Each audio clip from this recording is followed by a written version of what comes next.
There can be a certain overweight of sectors that are more dividend growth friendly than others.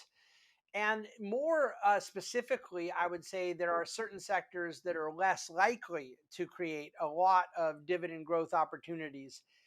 We're reasonably agnostic about that. In other words, the fact that that's true is kind of incidental to our process.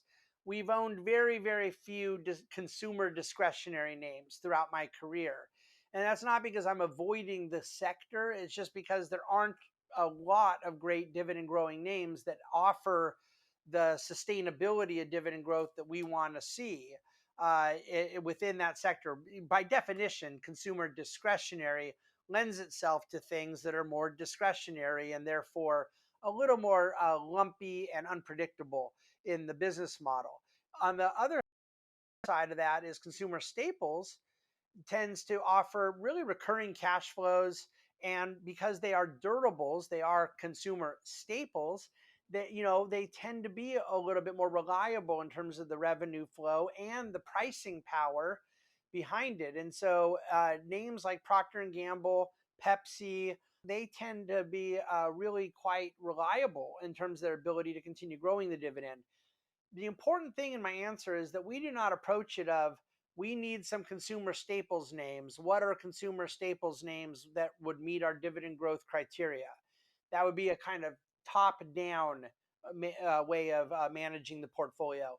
We approach it from a bottom up standpoint, but then when you're done allocating a portfolio of names that meet your dividend growth criteria, you end up with a sector allocation.